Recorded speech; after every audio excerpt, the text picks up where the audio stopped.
Yeroo ammaa addunyaan gara dijitaalaatti ce'aa jirti. Hojii hedduun onlaayinii irratti raawwatama. Namni ogummaa gabaa dijitaalaa yookiin dijitaal maarkeetingii yoo beeke hojii argachuun isaa salphaadha. Tibba tokko dargaggoon Naatii Tafarii jedhamu asuma biyya keenya Itoophiyaa keessa taa'ee hojii onlaayinii irratti ji'aan qarshii miiliyoona tokko akka hojjete sooshaal miidiyaa kana irratti himee ture. Akkam jirtu hordoftoonni koo yuutuubii, Siifiin Tube guyyaa irraa kana bara teknooloojii kanatti akkamittiin gabaa dijitaalaa kana keessatti ogummaa horannee galii argannee jireenya keenya fooyyeffachuu dandeenya isa jedhu walii wajjin ilaalla.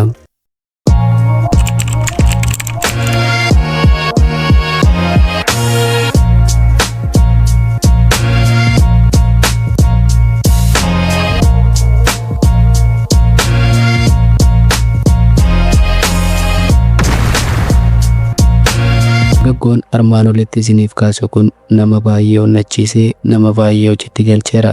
Baay'eenis akka dargaggoo kana fuula miidiyaa hawaasummaatti ba'anii qarshii hanga kana arganneerra jechuu baatanis hojii onlaayinii hojjetanii jireenya isaanii kan fooyyeffachaa jiranii fi kan fooyyeffatanis baay'eedha. Barri bara teknooloojiidha. Ogummaa qabaannaan gabaan ba'anii gurguratanii jireenya ofii fooyyeffachuun baratamaa dhufeera. Wanti guddaan ogummaa maaliin qabaa isa jedhudha. Ogummaa qabaannaan gabaan toora intarneetaa kanarra guutuudha. Upwork, Fiverr, freelancer.com, people per hour, Topital, Guruu fi kan kana fakkaatan baay'eetu jiru.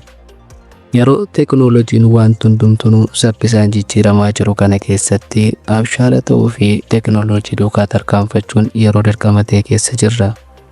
Jaallattanis jibbitanis yeroo nuti keessa jirru yeroo teknooloojii akka ta'e dhugaan alamneedha. Dinagdeen, barnoota, fayyaan, geejjibni jiruun guyyaa guyyaa nuti hojjennu hundinuu teknooloojii haaraadhaan bakka buufamaa jira.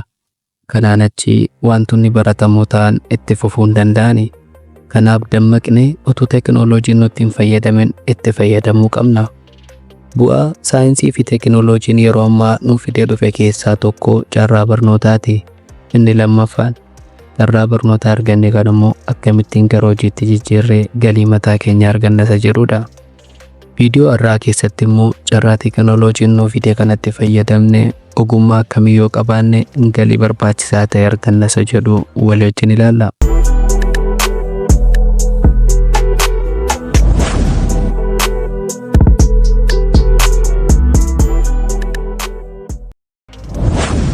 Inni tokkoffaan viidiyoo editingiidha. Googilii irra seentanii yoo ilaaltan namoonni miiliyoonaan lakkaa'aman firiilaansii ta'anii viidiyoo editii gochuudhaan hojii isaanii idilee jiraatu. Viidiyoo editingii jechuun viidiyoo jalqaba waraabame tokko bifa hawwataa ta'een qindeessanii dhiyeessuu jechuudha. Kunis akka viidiyoon namatti toluu fi akkasumas daawwataa hawwatu gochuuf gargaara. Audiyoo, tiraanzishinii, arreenjimentii, kalar korreekshinii, teekstii, animeeshinii adda addaatti dabaluun jechuudha. Viidiyoo edit gochuudhaaf immoo sooftiweerii adda addaa baay'eetu jiru. Isaan keessaa Premiere Proon isa tokko yommuu ta'u, CapCutiin immoo yeroo ammaa namoonni baay'ee itti fayyadamaa kan jiran akka ta'e beekamaadha.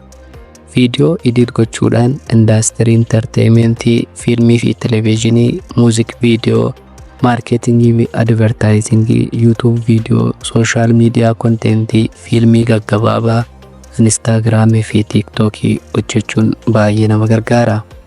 Kanaaf hojii kana yookiin qacaramanii hojjechuu yookiin immoo onlaayinii irratti firiilaanserii ta'anii hojjechuu ni danda'ama.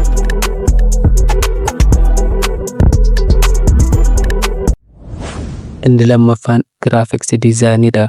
Giraafiksii diizaayinii jechuun odeeffannoo yookiin yaada tokko bifa fakkiidhaan bareechanii dhiyeessuu jechuudha. Isaan keessaa loogoon isa tokko. Loogoo jechuun mallattoodha. Dhaabbata yookiin tajaajila tokko bakka bu'a. Mallattoon sun immoo eenyummaa dhaabbata sanaa gadi fageenyaan ibsa. Mee loogoowwan kanaa ilaallu.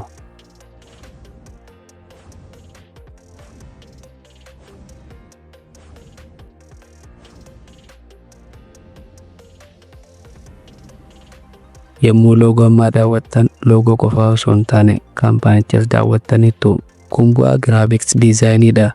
Otoo dubbannu loogoon abbaa baankii kun birrii miiliyoona 7 akka hojjetame meeqaan keessantu beeka? Garuu loogoon tokko qarshii meeqaan hojjetama? Inni kun dandeettii fi kalaqa keessan yookiin kireetiviitii keessan irratti hundaa'a. Kanaafiyyuu akka fedha keessanitti dhaabbata maxxansaa fi dhaabbata xixinnaa fi akka salphaatti loogoo hojjechuu ni dandeessu. Kana malees poostara hojjechuu, sooshaal miidiyaa konteentii, biizinees kaardii, yuutuub tambineelii fi CV adda addaa hojjechuunis ni danda'ama.